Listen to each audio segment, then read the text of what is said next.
Welcome back to another Mini-Eyes Zelkova review. In this video, we're going to talk about Tensou Sentai Goseiger, specifically its first 16 episodes. Why? Because I wanted to make a Christmas special without having to watch a full show or just reviewing a movie or special. So I just went with the Angel themed show, and thankfully Goseiger actually has 3 different clear arcs. So that's pretty cool. Basically, like, share, and subscribe as we get into these first 16 episodes of Goseiger. Goseiger's first arc can basically be described as 5 people from a race known as the Gosei Angels who are stuck on Earth due to the path to get back to their home, the Tower of Heaven, having been destroyed by a member of the evil organization, Warstar, who all look like bugs.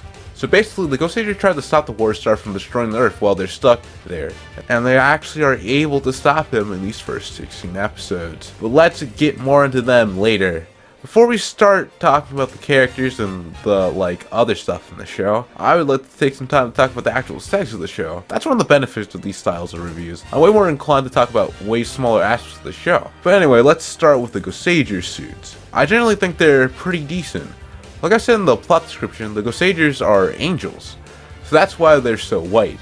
I think the thing that stands out the most about these suits are the Gosei symbols on their chest, as well as their helmets with their respective animal on the side. You also have the Morpher, or the Tensoder, which is ugly but memorable in its own unique way. There's also the gimmick items with the cards, and the Gosei headers, technically. Cards are the main gimmick, which they're fine.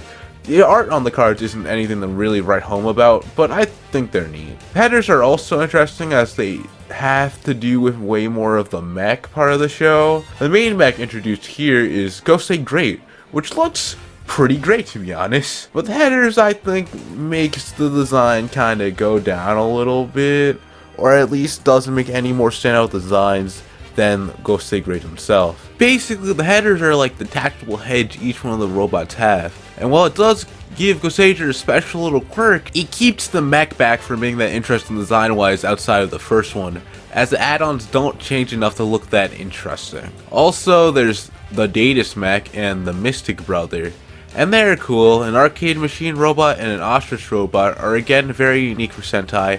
I think they have good designs, even though they get underused later on. Oh wait, I was supposed to be talking about the show proper, not just aesthetics. Let's do that by talking about the villains of this arc. Warstar, and they suck.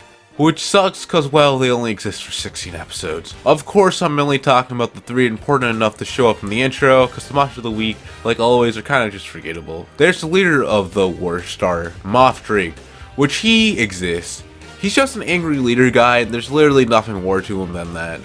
Then there's Reputa, who is just a strong angry guy. Like, he only really works in helping the Fur Alita's character, which does work, but only the fact that it makes me like Alita more. But he's still pretty boring as a character, Reputa by himself. There's also Broideron, who's the smart guy of the Warstar, who doesn't even get to have a final fight against the Goseigers, and he just dies alongside Moth Drake with a warship. But anyway, let's actually talk about the Goseigers properly. The Goseigers themselves, or Alita, Eri, Ugri, Monet, and Hai, start off the series not really liking each other. It's not like they hate each other, but they start off feeling more like co-workers than the decent friends they are by the end of this batch of episodes. This plays into one of my favorite things about Goseiger, that being their team composition. Because the Goseigers are technically 3 different teams, or more accurately 2 teams and 1 half of a team, as they're divided by the Skyic, Landic, and Seaic tribes, which also dictate what Tensou technique they use. This makes them and their conflict a lot more interesting,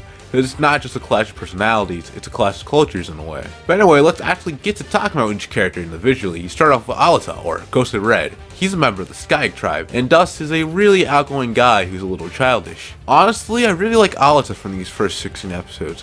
He's not really all that deep, but I think that simplicity works for him. While not being the leader of the group, he definitely seems to be the one that understands his teammates the best, such as when he teaches Eri to use the Compre Thunder technique by using the same random stuff she came out when he tried asking her to help him out learning the technique in the first place. Or when he had utter faith in Hyde being able to help the Goseigers by him being kind of standoffish at first. This overall just mellow out attitude also making him where he's actually able to get serious, mainly in battle scenes against Reputa, all the more impactful. So overall, pretty decent red so far. Then you have Eri, or Gosei Pink, who's the second member of the Skyic tribe. She's also an airhead, but a lot lazier than Alita, while also being more competent than him. She's overall also a pretty cool character. I don't like her anywhere near as much as Alita. She's still pretty fun to watch on screen, especially in her focused episodes, which mainly focus on her relationship with Alita, at least in these first 16 episodes. And since their friendship is nice, I like those episodes too. Then we get to my favorite Goseiger so far, Augury, or Gosei Black. He's a member of the Landic tribe, and I just like his whole character of being this tough guy who's secretly kind of insecure about himself. He cares about his younger sister a lot. I don't know, I just find a character like that relatable, especially things such as the episode where Augury has to tend to the garden of an old man because he forfeits a fight with him, just makes him super likable to me.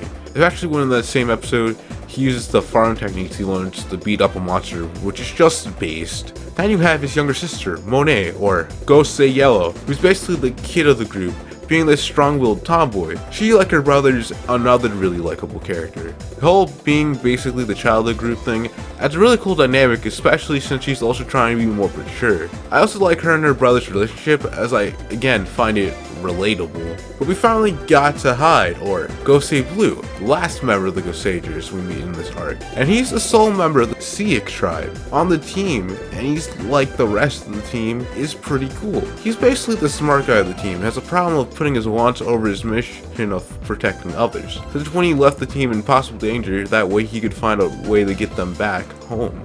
Or in the more significant of the two, when we learn that what happened to the second Siak tribe member, and Hyde puts revenge over wanting to save people. The reason why both of these scenes work is because they're decent at establishing motivations for his character, which makes his struggle between them and doing what's right interesting. Sadly, unlike a Buederon, I can't make a joke about Gosei Green ever appearing again, because that's the truth, sadly. Even though it would have been an interesting thing to expand upon, but hey, some people like Magus despite his short screen time, so he made some impact. We're essentially done with talking about the first 16 episodes of Goseiger. The main reason why I think these first 16 episodes work so well for me, especially since it's the second time of me watching them, I just think it's because of how fun they are. Like, yeah, while the most of the weeks aren't really memorable and while the villains do suck, the main 5 Goseigers are all just really fun characters to watch on the screen for me. And I like each and every one of them. Like, yeah,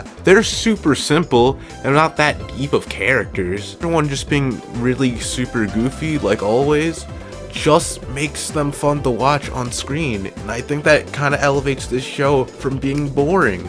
Well, I do understand why some others do find it boring, since, well, the characters might be a little bit too simple for them. For me, the Goseigers are really just goated characters, and I like them so much, and I think that makes the show pretty decent, or at least these first 16 episodes. So see ya in another video where we talk about the next and second arc of the show, which is even better than this one from what I remember. Oh, also, Datus is the best. I love Datus. Please, the card game robot is just a fire character. Anyway, see ya in another review.